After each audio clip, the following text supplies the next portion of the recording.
You're listening to She Shield, your one-stop pod for all topics personal safety. I'm your host, Sofia, and my goal is to help educate women and men on concealed carry, martial arts, and all topics self-defense. This episode is sponsored by Big Tex Ordnance, your soon-to-be favorite retailer. For all of your firearms needs, BTO believes in only selling high-quality gear for responsibly armed citizens, as well as providing pre- and post-sale support. BTO values firearms training and supports firearms instructors nationwide. They even pay for their own staff to train with high-level instructors to ensure that when you as the consumer reach out, you are taken care of. I only read the same ad every single episode, and I butcher it sometimes. So, guys, today I have Sam Ferguson on the podcast. Sam, thank you so much for taking time to come on.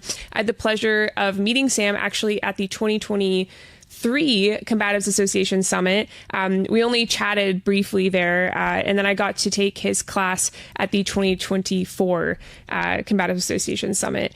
We're coming up on the new year, so I'm trying to make sure I say the right year. But Sam, I'm happy to have you here. I would love for you to introduce yourself to the listeners.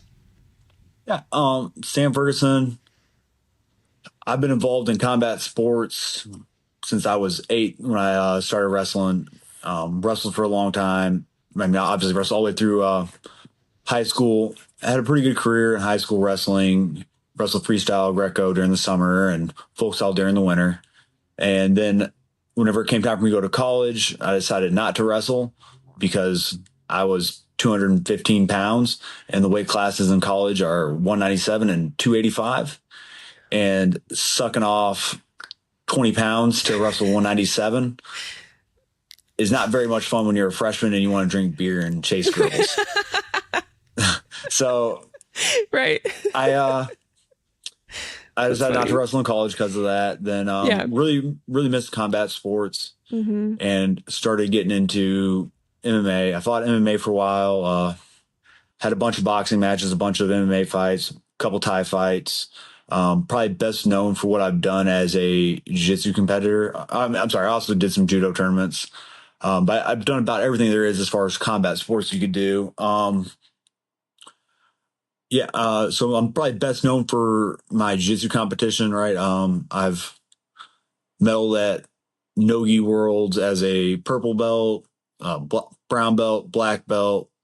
I haven't competed at Nogi Pans as a black belt yet, but I've got medals and absolute medals there as a purple and a purple and brown belt. Made a really good highlight reel for Dante Leon. So I always say that's my claim to fame. One of the few times I made the highlights of Flow Grappling was Dante knee-barring me. Oh, wonderful. Okay. Yeah, exactly. I had a million people send me that video. Like, hey, is that you? I was like, yeah, it's fucking me.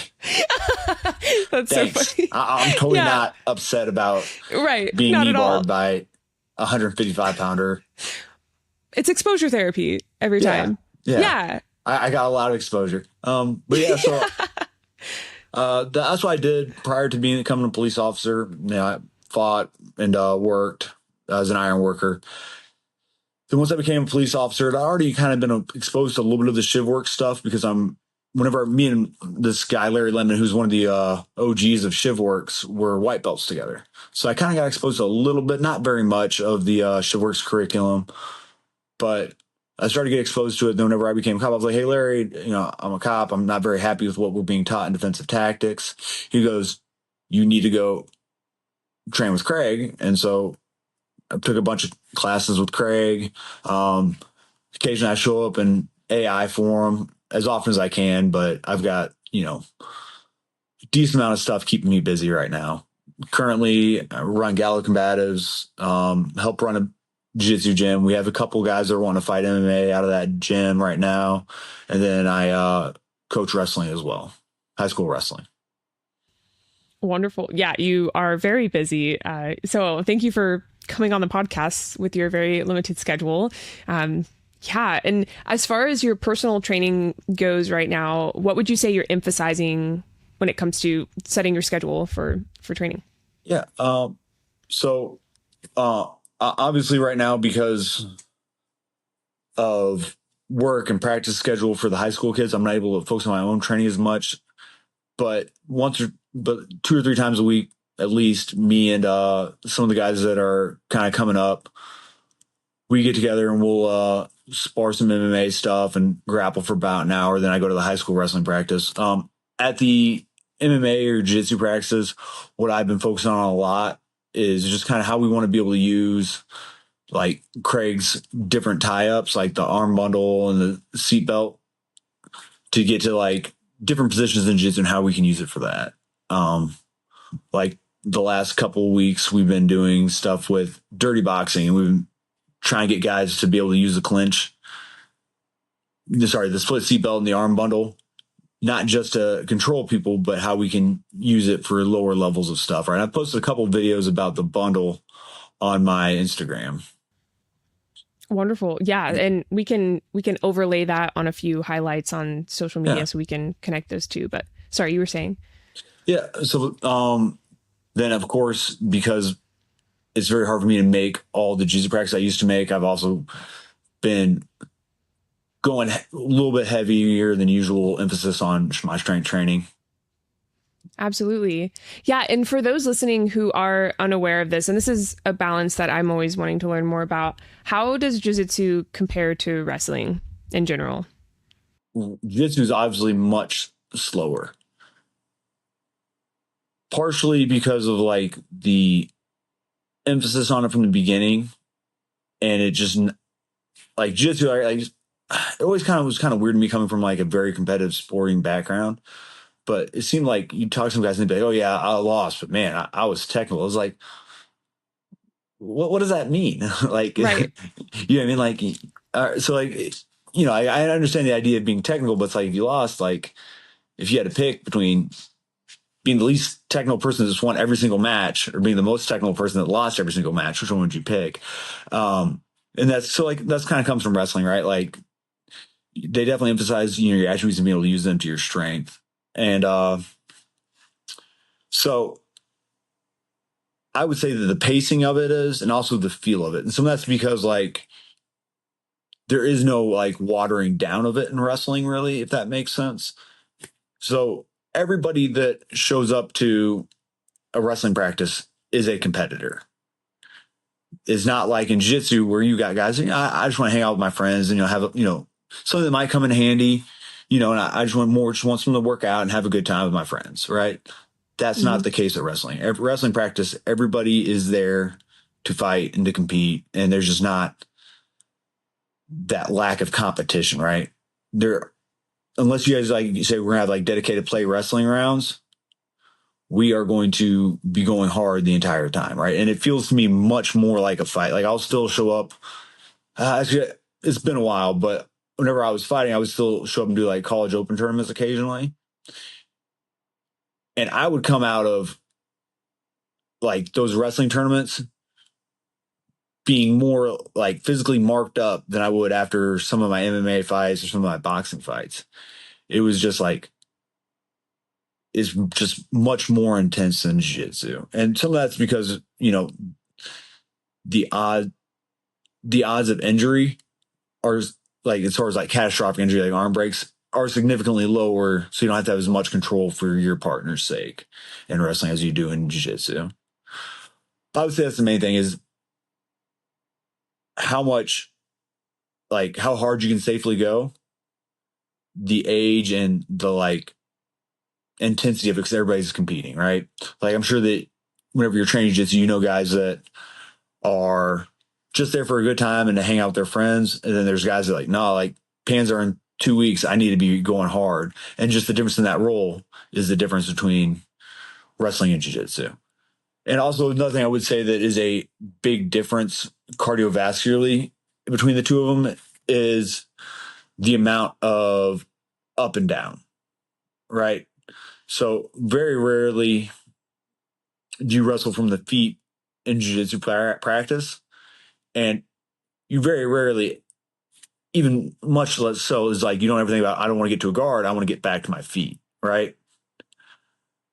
While in wrestling, it's a constant grind of getting back to your feet and or holding that person down, right? There's very little of guys stalling on bottom and just being like, I'm just going to ride this out. Like it'll happen, right? Of course, as you get tired or if you're just up and not worth taking a risk. But the constant up and down is very cardiovascularly taxing, right? Like if you have, like I have, guys that do jiu-jitsu with me, and I'll be like, all right, we're going to do, like this drill, Sukkot, stand up, cutaway, takedown, right?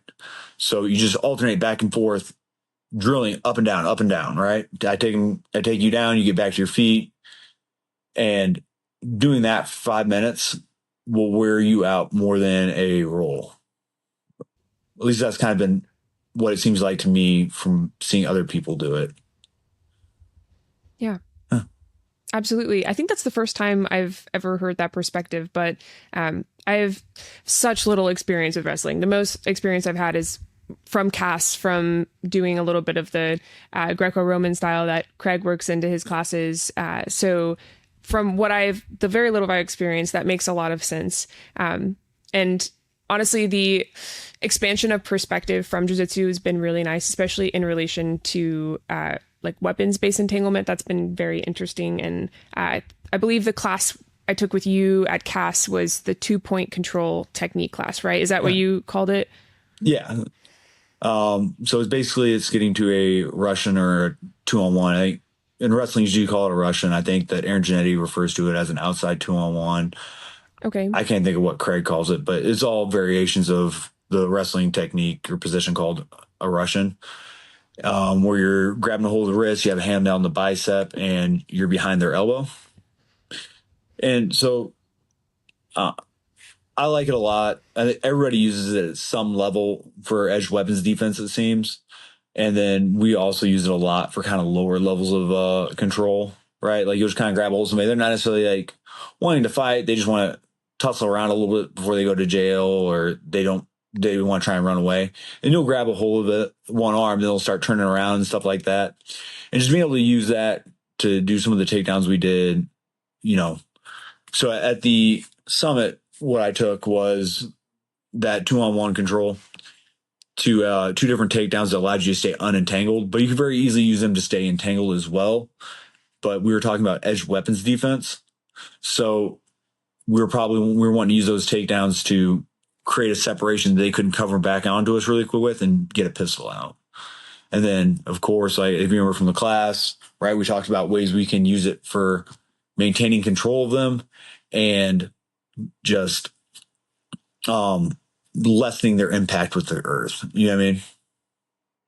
Yeah. Because like I said at the summit, right, like if you ever have taken somebody down on the concrete and they just go stiff, you're like, I don't know how I'm gonna talk to Sarge about this one. Right. Absolutely. Yeah. And your class was technically more oriented towards law enforcement officers, right? People that had to submit. No. Okay. No. Yeah. So that class was just an edge weapons class, right? Edge weapons defense. There is I think that, of course, most of the stuff we do is going to be a little bit more pertinent to police because they're more likely to have some of these encounters. You know what I mean? Right. Yes, absolutely. But at the same time, like, everybody needs to be able to protect themselves. And just because, they don't need to know anything about cuffing or maybe some of the controls that I teach as far as on the ground. But it's still useful stuff for them to know. Absolutely. Absolutely. And what would you say makes the method of the arm tie particularly effective in real world encounters? Sorry, it's a hard phrase. So I think that the 3 things that make it work well are kind of the simplicity of it, right? Like, as long as you have 2 hands on one of his, right, and there's some of that hand you don't want going towards you, then maybe you should be able to keep it out of that, right? Like, unless you're going against, Thor and it's somebody who's like your size, right? Like, chances are that you should be able to keep that out of you, right? Being really heavy on that one arm. And then the amount of options from there, right? Like, so I only taught like two options from there because I wanted to keep it relatively simple. But just a backwards foot sweep, right? I can't remember what it's called in judo, and then a snow shovel where you drag the hand to the mat and throw it forward. But there's a lot more options from there, right? As far as being able to take them down other ways or just move to the back and control them. So I think that's kind of the beauty of it, right? Is it's very simple and you have tons of really good options there for lots of different possible outcomes, whatever it is you want to do. Right. Yeah, that makes a lot of sense. Okay. And you said there were, as far as applying that to kind of edged weapons and, excuse me, weapons-based combatives, does it directly cross over? Is there anything you have to change about it once you throw a weapon into the mix? Like, what does a weapon change about the technique itself? Depending on what weapon it is, it will impact it, right? Like if it's Right. a gun, I'm probably more likely to follow them to the ground so I can keep the muzzle away from me. But Right. if it's an edged weapon, I'm trying to make sure that there's no holes in me, then create enough space from us that I can get whatever it is I'm going to do next safely, right? Whether that's me just run away or me shoot him. Okay. So the other thing I will say that is slightly different is how you want to think about controlling the wrist. A little, sometimes, like if Okay. you watch like wrestlers, whenever they do it, they will have their palms towards your body so you can hug it tighter to your chest. Okay. But the issue with that is then it's just kind of your fingers holding onto it. So whenever you watch like guys that are Southeast Asian systems, like, and they start talking about getting the Russians somewhere in there, they will cup over the top. So it's their whole palm holding the knife down. Okay. Yeah. So it'd be like this, like you're doing a deadlift grip, split Mm-hmm. grip for deadlifts, right? One palm's up, one palm's down. And, Jenny's been playing with some grips like that he uses from that position as well. Okay. Um, so this might be skewed a little bit because I'm a bigger guy, but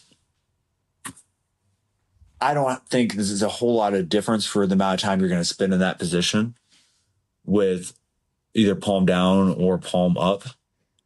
So I just kind of tell people, hey, like, there's different advantages to each grip, but whatever grip you have, don't change. You just got to make that one work. Cause like, I'm not going to be here trying to keep that out of me and then be like, oh, my grip's wrong. You know what I mean? Don't get too Right. caught up on it. Just however you grab a hold of it, just stay with that one. Absolutely.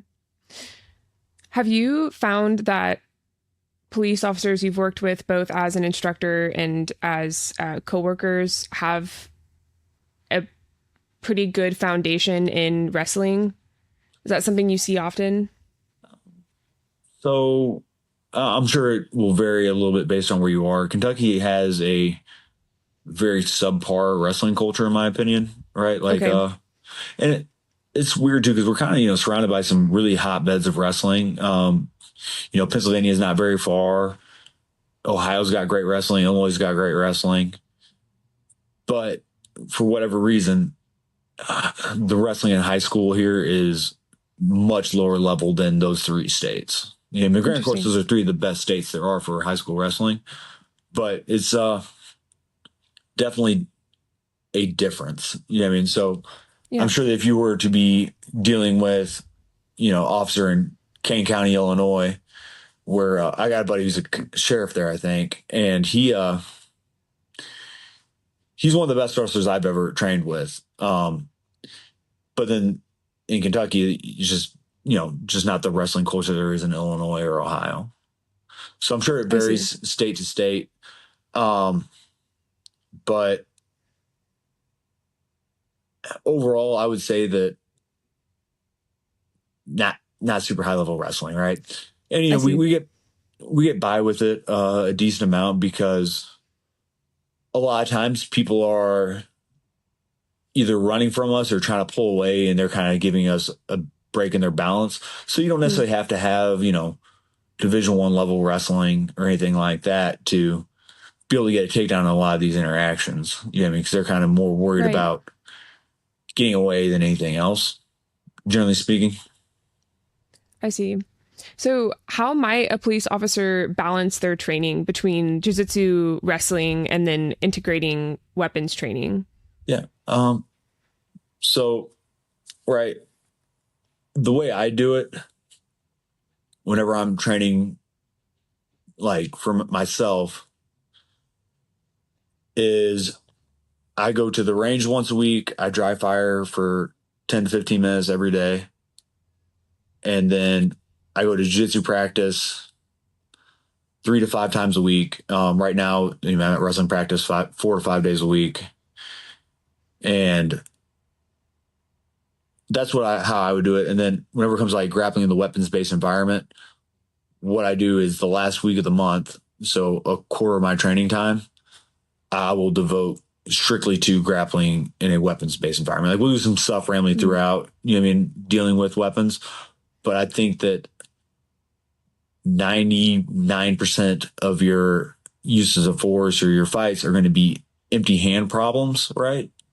So you should probably do that more than anything else, right? Like not everything is going to be a weapon problem, either them producing a weapon or you having to produce a weapon, but you need to be ready for it, right? Right.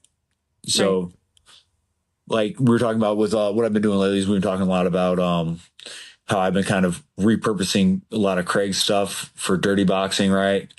And just ways to use that to disengage, right? Because you're not going to, by the time you realize it's a weapons problem, it's probably too late to think, I need to get to a split seatbelt, right? So it's best off if you, whatever, tie up or bundle or back take it as you like, if you just go ahead and plan on using that from the beginning.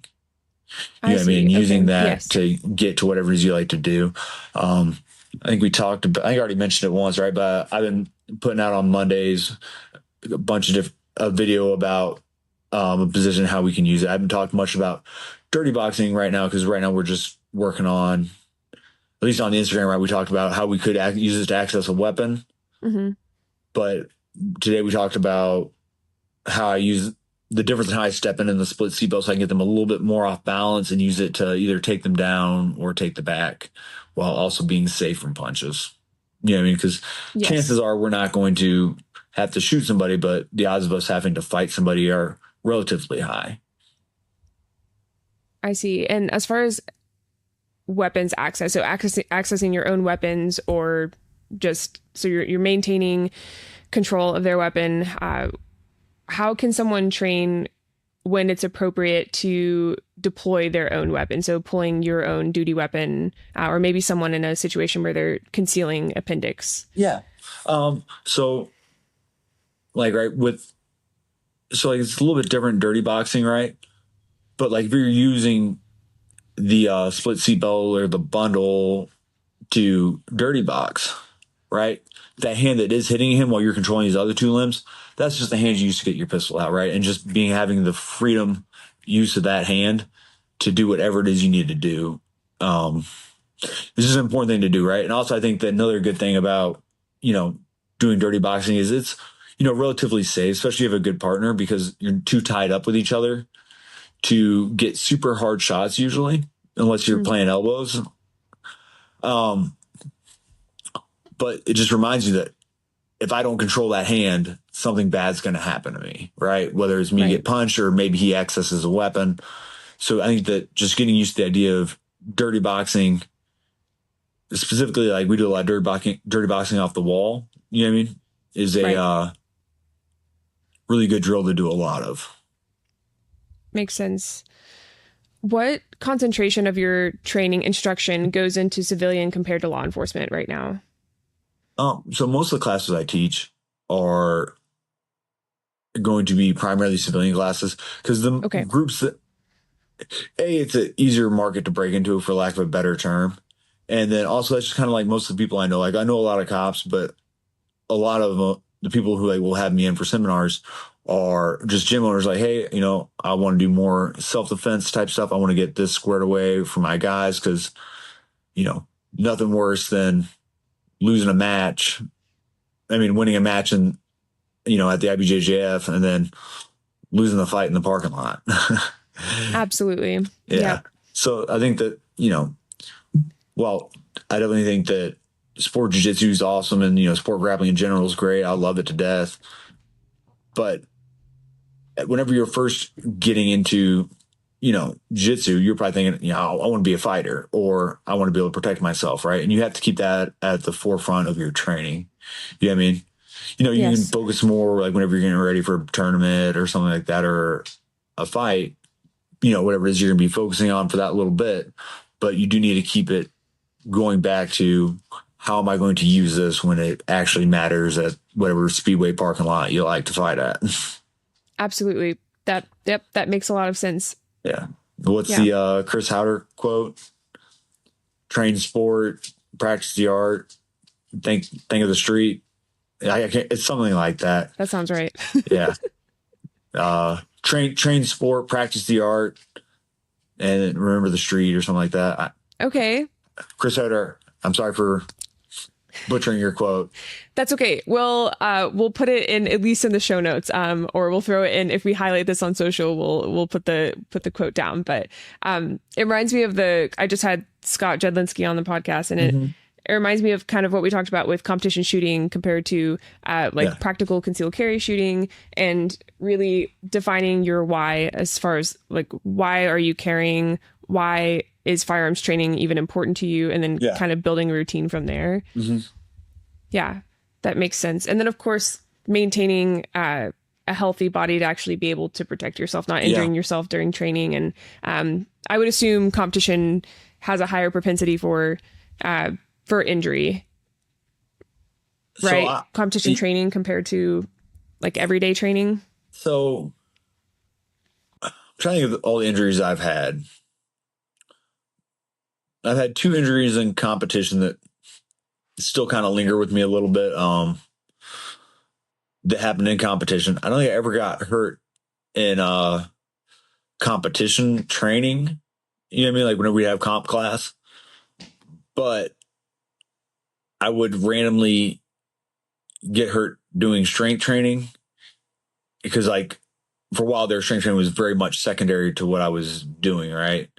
And then I would also get hurt trying or like get a little ding, not necessarily hurt, but just a little bit dinged up from trying to roll super gently with somebody who was new and kind of spazzing. It's like, all right, like I gotta do my best to like keep them coming back and, not too much pressure, just let them work, you know what I mean? And then whenever I would do that's when I would find myself just getting like, cause I'd be trying not to like put my weight on them or something like that.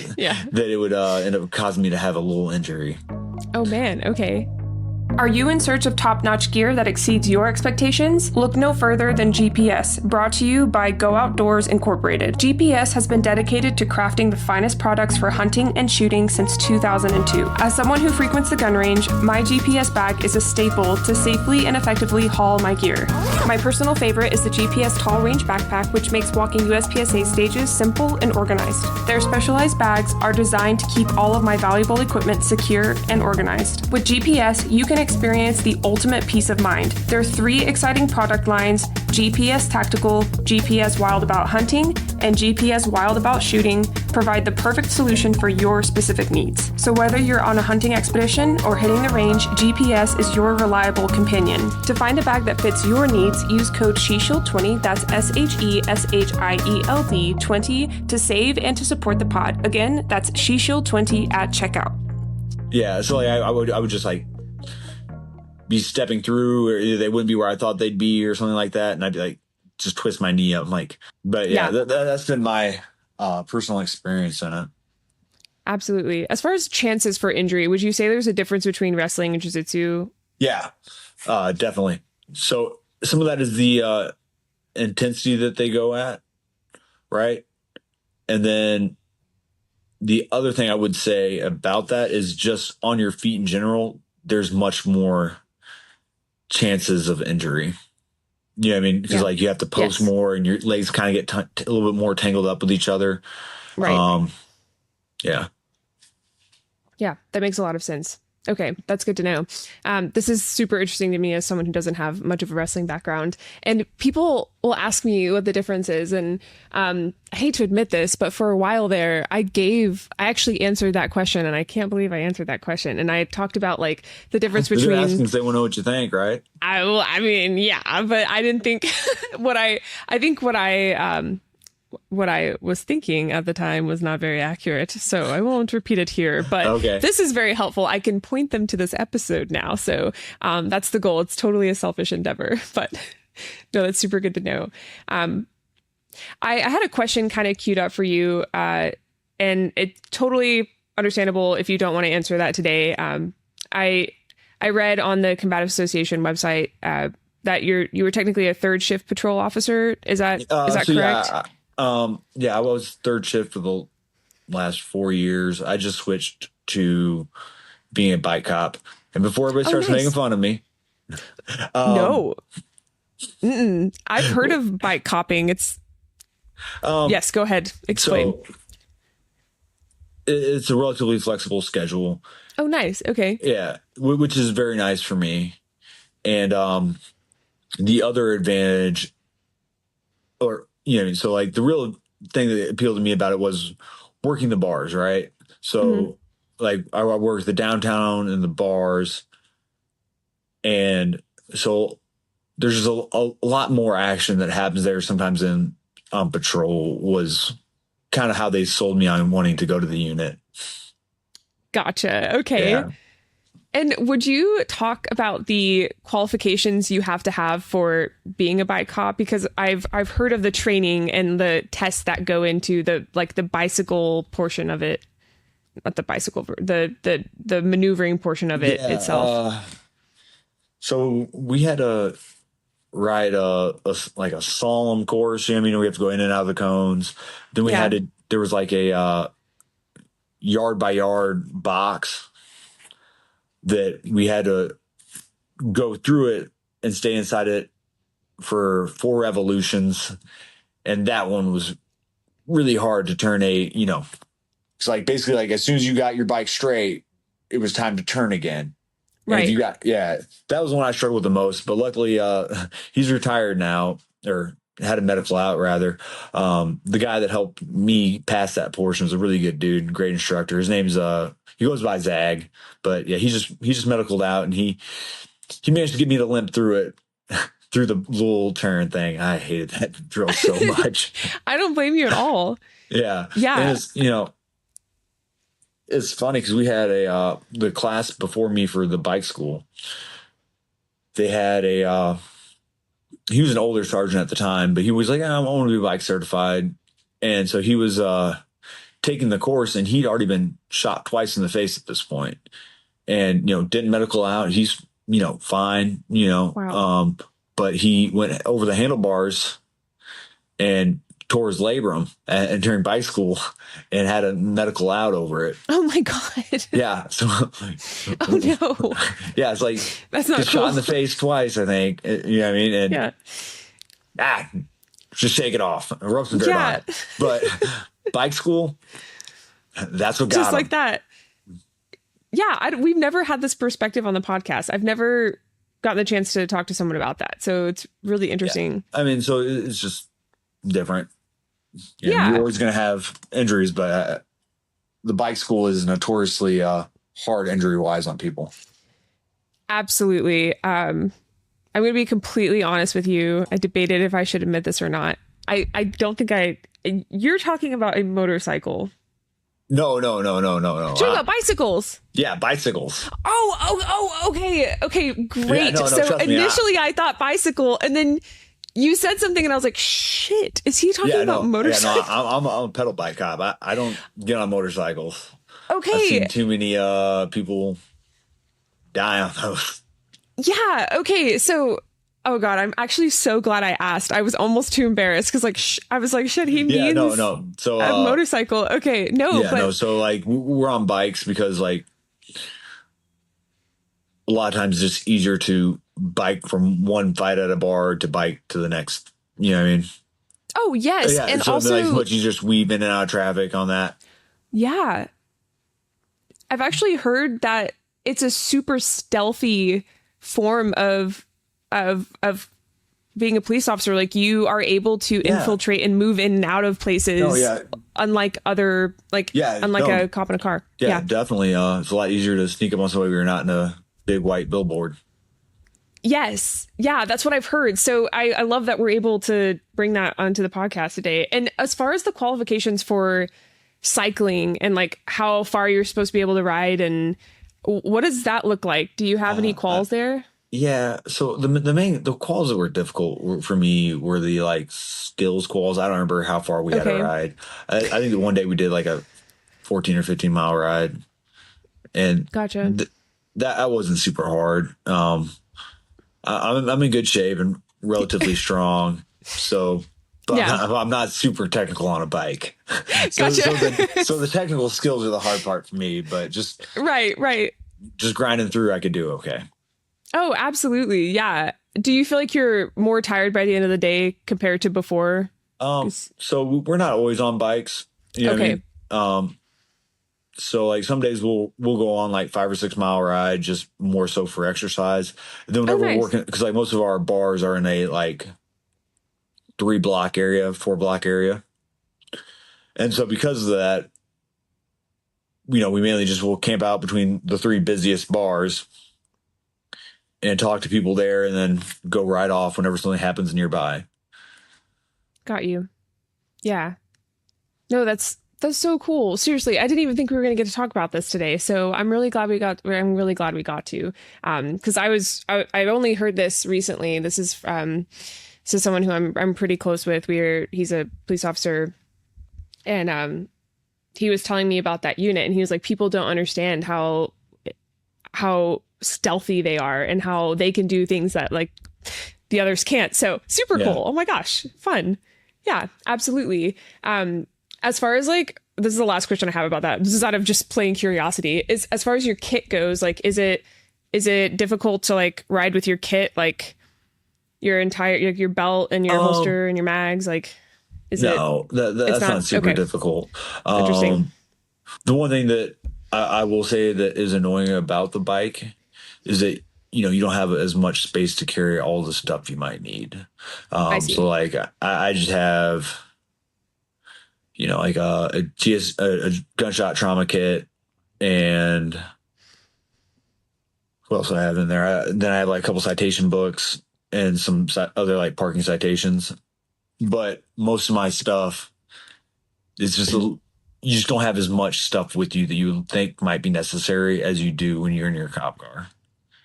But, absolutely. Yeah, makes sense. Awesome. Well, thank you for sharing that perspective today.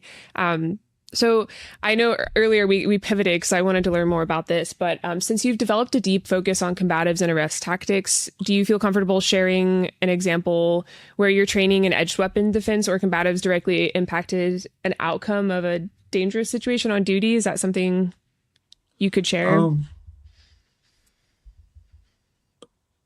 Yeah, so I haven't had anybody actually succeed in getting a knife out. Okay. One time this is when I was on, most of my stories from when I was on third shift. We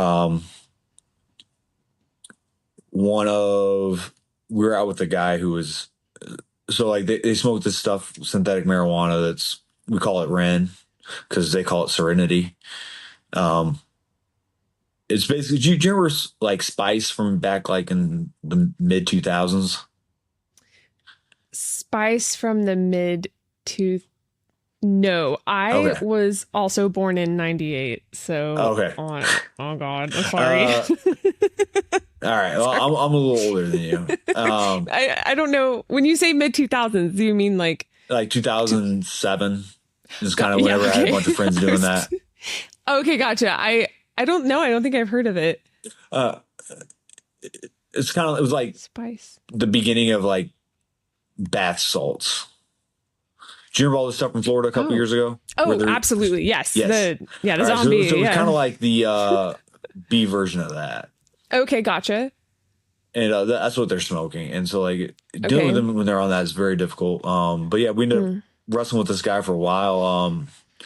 And somehow whenever we were wrestling with him, and there's no way like, I don't know how this knife materialized, but we were wrestling with him, and all of a sudden he was laying on top of a freaking butcher knife. And so we drug him away from it and just threw the knife. Like, all right, like, I don't really know what else to do with this right now. Right. So we just like drug. So I'm trying to think, I don't remember how I had control of him, but I had control of his arms, something like that. So we just drug him away, and like I grabbed the knife and chucked it further into the yard. Oh, nice. Okay. Yeah. And then there's another time, this is one of the stories I talk a lot about in my pinning a weapons-based environment class. I was arresting a guy, and he'd wanted to try and get away, so I'd taken him down, and he kind of reached into his waist, which was fine because I tracked the hand. At the time, I was using Kimuras to cuff people, and I ended up, getting the Kimura and getting the second hand and cuffing him up just fine. But it didn't really cross my mind at the time because I was a new cop and hadn't done as deep of a dive into the weapons-based stuff. And I don't know if it just didn't pop in my head for whatever reason. But I was like, I didn't think he was going for a gun. I was like, hey, whatever, he's trying to get an underhook. And I followed the hand and used the Kimura. And then whenever we were searching him, he had a gun that had fallen down into like his taint area. And so the main reason, not the main reason, right? Because I'm sure I'd have been able to control, I tracked the hand, but the only reason why I didn't have to shoot him was because he didn't have a holster. It just slipped down his pants. If he'd been having a holster and was, a responsible bad person, Right. I probably would have had to shoot him. Yeah. Oh my goodness. And you just found it down there? Like he didn't admit that he had it? You had to search? Yeah, so we were searching. I was like, do we miss anything? He's like, yeah, Gotcha. there's a gun in my pants. I was like, thanks. Because Cool. I'm sure that I was, fired up after having just, wrestled this crackhead. And yeah. So yeah, it's interesting. Those are like my two main stories. Okay, yeah. Well, thank you for sharing those because that is a vulnerable topic. And yeah, thank God he didn't I don't know.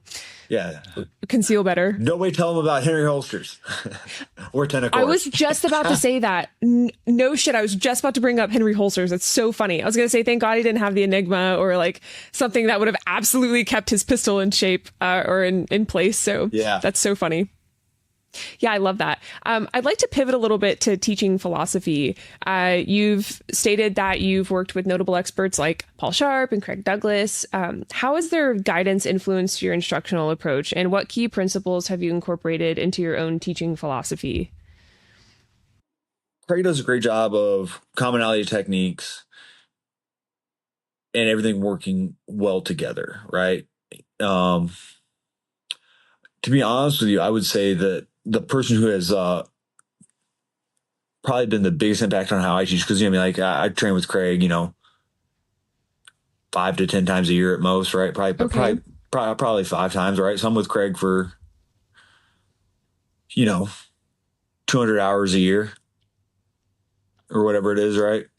Right. But whenever I was coming through the ranks, my jiu-jitsu coach Carlson Jr. He is probably had a much bigger impact on my coaching than Craig has, just because I spent, I can't even tell you how many hours with him, right? Right. Whenever he was in town, I was with him for, 10 to 15 hours that week. And then he would be, Absolutely. So I would say that juniors had a bigger impact on my teaching than Craig, because the way junior very methodically goes, from point A to point B. As far as just how everything flows very, very well together is something that I really appreciate about learning from junior. That's wonderful. The thing that I think that Craig has helped me the most with is the professionalism, and it's still, an ongoing project of like the professionalism of like how he talks now, everything is the same and very consistent class to class. Right. And I have, I probably actually going to make him mad because I didn't have my intro speech rehearsed well enough that it was the exact same as it is the last couple times I gave it. But, he's helped me a lot with just the professionalism of my delivery, is what I would say about Craig. And, Larry's helped me a lot with that as well. I talk to Paul a decent amount. You know what I mean? Like we'll message each other, every couple months or something like that. But I talk to Craig and Larry more than I do Paul these days. What was I going to say? Yeah, I would say that the professionalism of Craig's delivery and how every word matters, how everything ties in very well together, and how consistent he is, has been my main takeaway from being around Craig. Then my main takeaway from Junior is how everything leads to the next thing, right? It's always, A, B, C, D, right? We're going to go through these 4 steps, based around their reactions.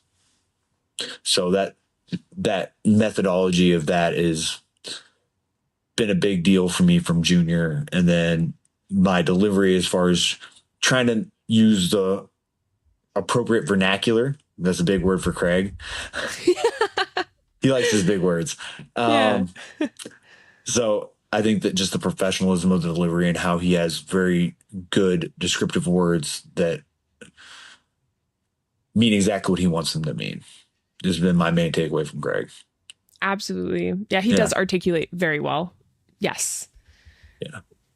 Absolutely. No, that's wonderful. I think the thing I'm curious about the most next is how you would guide someone who is so new to the combatives world to shape their training for what they need. So I'd love to start with the civilian and then move on to the law enforcement officer who might be listening to this episode and want to know the steps to take to start branching either more into combatives or to find the right formula for them between things like striking arts, if you're willing to speak on that, jiu-jitsu, wrestling, edged weapon training.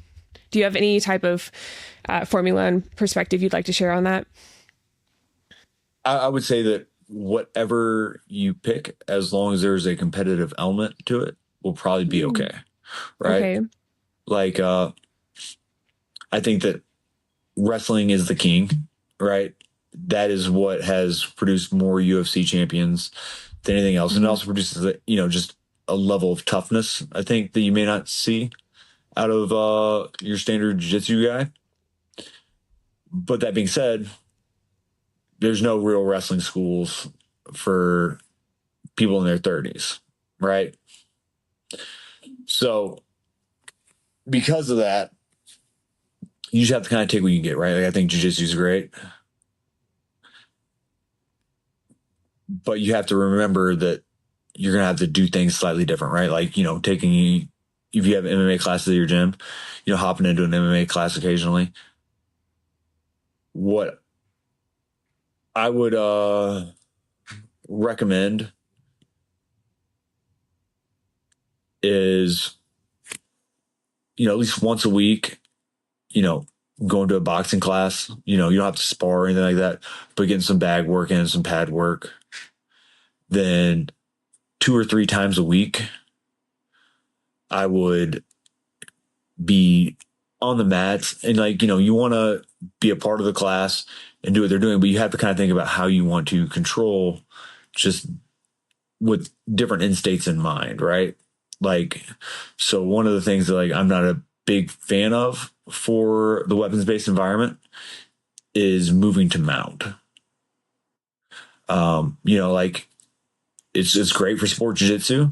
It's great for MMA, but it's much harder for me to disengage from mount than it is me to disengage from side control or knee on belly. And also, as far as being able to control him, control his limbs, access my weapon, and or see if he has a weapon on him, right? So like my pinning in a weapons-based environment class is all about different pins from side control that keep him from accessing a weapon. And, at the end of, and then like how we can use those like different arm controls to get a frisk on him so that whenever we are getting ready to, move about to the next part of our day, whether that's to fight his friend or to get on our feet and run away, we want to make sure that he doesn't have a gun, right? Like another story from the bars was we had a guy who there's two guys, mutually combatant, right? And old boy gets knocked out, right? Regular fist fight, he loses, and then his friend's like, all right, hey man, we need to leave before the cops get here. And as soon as he started getting him off of him, the other guy who just got knocked out comes up with a pistol and starts popping rounds off. Yeah. So like, that's kind of those things like, before you, if it's possible, right? Like, time dependent and all that stuff, right? You don't get to necessarily pick how the fight's going to unfold. But if you have a chance to be relatively certain that he doesn't have a gun or a knife before you, leave to go wherever is next in your life, whether that's your car or just to a different place, you know what I mean? It's handy to make sure that they aren't going to come up and shoot you in the back. Absolutely. So, and then like, for police, most of the stuff you're going to do to cuff is going to involve you going two hands on one, and you don't want him to take that second hand and get the gun out. Right. Right. So before I try and cuff somebody or disengage in a training environment, if it's possible, if I have the time and all that stuff to do it, I try and put a quick frisk on them or pat down of their exterior body to make sure they don't have a weapon. Does that make sense? Yeah, it does. Yeah, absolutely. Yeah. And that's right before the disengaging moment, right? So, okay. Yeah. So, yeah, like, if I have a chance or if I'm just holding somebody down until like, the example I give whenever I'm teaching civilians is, right, like, how often are you by yourself? Never. Right? Like everywhere I go, more or less, I've either got a wife, a kid, a friend, somebody with me, right? If it's my wife or my kids, I've got a duty to protect them. So if we have to fight somebody, I want to keep him in one spot while they go get the truck, right? Right. So I would like to have a way of holding him down where I'm safe and be able to figure out if he has a gun or not before I disengage. Yeah, absolutely. So that applies across the board, civilian, law enforcement. Yeah. Okay. Yeah, that makes a lot of sense. Yeah. And what is your background in striking? You mentioned going to MMA. What have you done there? I think I had eight boxing fights, 2 Thai boxing fights. Wonderful. Okay. Yeah. You said Thai? Yeah, like Muay Thai. Okay, wonderful. Making sure you were talking about that. Yeah, absolutely. Yeah. And so has Muay Thai been your primary style of training for striking? No, I would say more so boxing. More boxing. Okay. Yeah. So I had a Thai boxing coach that was really good, but just in general, especially for like, the thought of the time in MMA was, focused very much so on having good boxing and wrestling whenever I was fighting. Right. I think that there's a lot to be said for that, especially for, fighting out at whatever speedway you're at. Yeah. So I would say that definitely more so boxing. You know what I mean? Okay. Yes. Yeah, that makes sense. And as far as I would also say go that ahead. As far as like MMA, I felt like Thai boxers were very straight up and down and like plotting. You know what I mean? Like with their footwork. Okay. Well, I felt like boxers did a much better job of, being in and out and just having a little bit better footwork. And especially when I was coming up and, when I was not a kid, whenever I was first starting to, fight, there wasn't there was actually a really good striking coach, but he was very, very hard to get a hold of for Muay Thai. But we had a really good boxing coach, but everybody else was kind of subpar. So Mm, if the highest level around you, the most competitive environment is going to be boxing, that's probably going to be the better option. right. So that's why I went with boxing. Yeah, Yeah, and then once I absolutely. started fighting, we had a good Thai coach, and I had a couple Thai fights under him. I see. So is that what you would recommend to someone wanting to get into the striking arts and combine that with their ground game? Yeah, Okay. I would say boxing, right? Because like you people who talk about Thai boxing will talk about the clinch and elbows, right? And those are great, right? But since elbows are pretty prone to cutting, you don't see a whole lot of elbows used in training or this pad work unless you're at a pretty high level MMA gym. Makes sense. Yeah. So I see. Yeah. while elbows are definitely part of Muay Thai, but if you're not going to be actually using them, you're just kind of playing lip service to it. Right. Yeah. That makes a lot of sense. No, that's good to know.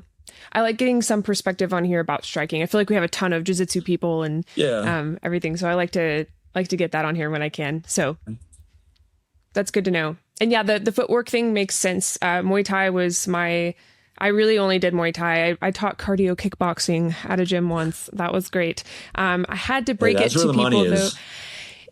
There was a lot of money in it. I did have to break it to the students though that it was not going to be their self defense class. And we would I would try to apply it as much as I could, but yeah, going from training Muay Thai Well, with what I will say is that if nothing else, they are in better shape now, which will help oh, them.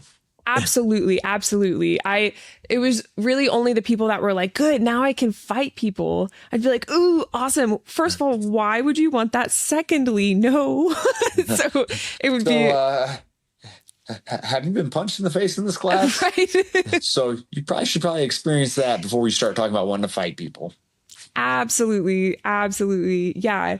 One of my biggest life I hate to call it a regret was getting my second nose surgery Mhm. because my surgeon was like, after this, you can't do combatives. Like you can't get hit in the face. And I was like, Psh. I was going off to medical school. I was like, I don't need to get hit in the face anymore. And I always wish I'd actually fought. Like that's one of my, I think in another life, I'm doing that or something. But yeah, I didn't get to do that. But I love to hear the perspective of people that have fought and have also real world experience. So that's really wonderful. Yeah, thank you for sharing that. Um, do you feel like MMA allowed you to combine? Obviously, it's mixed martial arts, but did you feel like it really allowed you to combine everything together, or were you ever kind of consolidated to one or two disciplines? How did that work when Um, applying it to that? so the easiest path to victory for me was always going to be getting on the ground and, submitting them. So Gotcha. I'm not entirely sure how to answer that question, but yeah, like as Sure. far as like being pigeonholed, like very much so coming up, fighting MMA, I was known as a wrestler. You know what I mean? Right. Like I could box, I mean, I would do good and whenever we'd have striking exchanges. But realistically, my goal was to drag him up against the fence, and then take him down off the fence and then work my way to a different position. Yeah. Okay, that makes sense. Yeah. Yeah. That was just always, the easiest, most sure route to victory for me because I was, Right. not to brag, but I was much better grappler than No. them. Yeah. Sure. Absolutely. Yeah. No, if that was your strength, absolutely. Yeah. I feel like we got to cover a wide range of topics today, and I would love to know, first of all, how can the listeners find you and train with you? So at Galo Combatives is my Instagram handle. That'd probably be the easiest way to find me. I'll post whenever I have a course coming up. I think that right now, the next time I've got set up right now because I've been so busy with everything else for the last couple months that I haven't got anything planned for the next year. Besides, I'll be at Genetti's uh, in April. I think we're doing either late March or early April. I'd have to Okay. double check, but that's the next Nice. thing I have on the schedule right now. And then I'm planning on get my coursework all lined up for this year after we get through the wrestling season. If we can just keep everybody on weight and out of trouble, that'll be a start. Yeah, absolutely. How many people do you currently manage? How many wrestlers do I have? Yeah. Yes. I'm sorry. I think there's That's 25. a better way to ask that. Yeah. Sorry. Sorry. How many people do you manage? Yeah. How many wrestlers do you? Yeah. Coach. Yeah. There's I think 19. Oh, nice. Okay. Yeah. That's quite a few people. Okay. Yeah. It's very cool. And when does the season come to an end? February. Okay. That's good to know. I don't even know when football season is. So I think that the state tournament, and we'll have a couple guys that will, might be wrestling for state. They probably be wrestling for state titles, but they'll probably medal. Okay. That's exciting. Yeah. Yeah. And I want to say that first week of March or so is usually the state tournament. That's wonderful. Yeah. After that's done, I will be ready for that. Wonderful. And I'm assuming you'll be at the Combatives Summit 2025. Yeah. I'll be there. Awesome. Very cool. Yeah. Yes. Last year, though, friggin' John didn't, take into account my jiu-jitsu schedule, but he, the no-gi pans were the same weekend as the summit. So. Oh man. Okay. Gotcha. Yeah. I was wanting to compete more this last year, but it didn't happen. I met you at 2023. Yeah. So. I did. Yeah. Yeah. So 24, the pans were at the same weekend as the summit. Either the same weekend or like right around then. It was like, I can't be away from my wife for 2 weekends in a row. Oh yeah. No, I don't blame you. Yeah, absolutely. Yeah, she gets mad when I'm not around. She needs a punching bag. That's understandable. Oh, that's so funny. Are you okay? Blink twice if you need. No, that's so funny. That's good. No, it's lovely. Yeah. And you have 2 sons. So yeah, makes sense. Yeah. Family is important. So it's really easy in this industry to just like either travel and teach or travel and take classes and just be on the road constantly. So having a goal and communicating with family, oh my gosh, sounds like you've got it down. So no, trust me, I don't. Okay. Well, you just have your boundaries of like, I don't want to be. I'm slowly figuring out the boundaries. Okay, good. Yeah, no, that's lovely. It's a work in progress. Of course. Yeah, absolutely. We're always learning. No, it's wonderful. And any other goals for 2025 that you have or anything you're excited for? It's right around the corner. Can't believe it. It is. So, personal goals are I want to start actually meal prepping and start doing a good job of. So, in my defense, a lot of it's been good weight, but at the summit, I was 235. Okay. And I was like, this is the heaviest I've ever been. And, like I've definitely gotten a lot stronger, and it's not all been bad weight, but I weighed myself yesterday before wrestling practice, and I was 250. And like I remember telling Craig at the summit, I was like, I'm just trying to stay under 240, Yeah. And here I am. Don't get me wrong, I've gotten a lot stronger over the last, 3 to 4 months. Right. But I'm 250. I was like, what is this?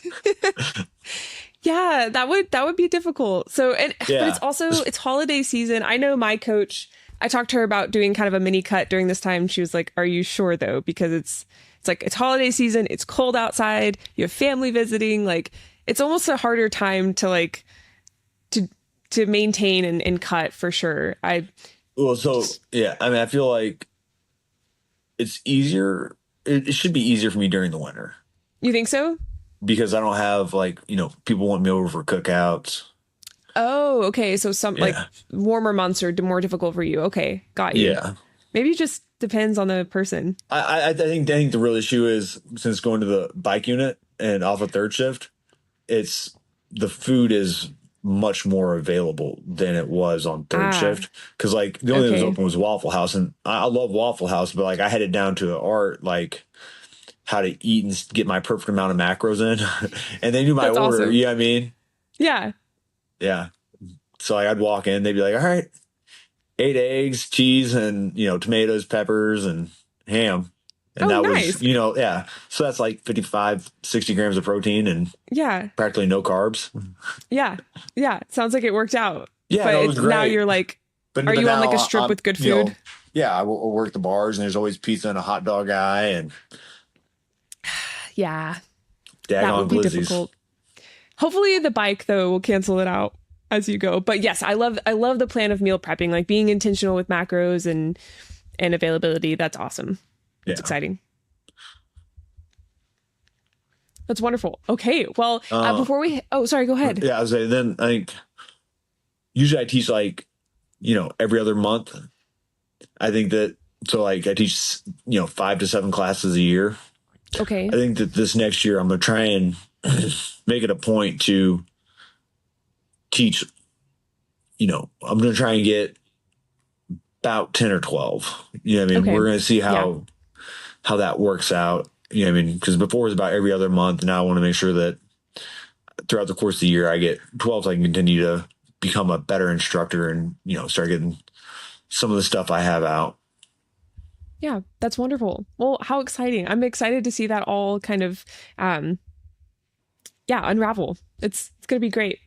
So if you want to reach out to me or, have any questions for me, the best way to do is on Instagram at Galo Combatives. I think that'd probably be the best way of reaching out to me. If, you need something else, you can shoot me a message there, or you can email me at galocombatives.com. At galocombatives@gmail.com. Perfect. Right. And I'll have all of your contact information in the show notes. So it's perfect. Awesome. Thank you so much, Sam. Appreciate your time.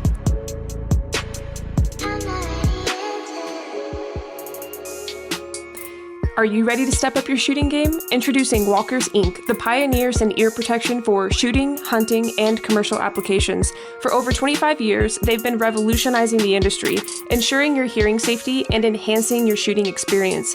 Anytime I'm on the range, indoor or outdoor, I use Walkers ear protection to have crystal clear communication with my fellow shooters. I personally use the disruptors for outdoor shooting and the recons for my indoor shooting adventures. Not only does it protect your hearing, but it also protects you. Being able to communicate with others on the range is vital to personal safety. You shouldn't have to sacrifice your safety when the ultimate goal is better self-protection. With Walkers, you'll experience unparalleled comfort, unmatched innovation, and the industry standard in shooting ear protection. Don't settle for anything less when it comes to your safety and enjoyment on the range. You can save on Walker's ear protection and support the podcast by using code SHESHIELD20, that's SHESHIELD 20 at checkout. Again, that's SHESHIELD20 at checkout.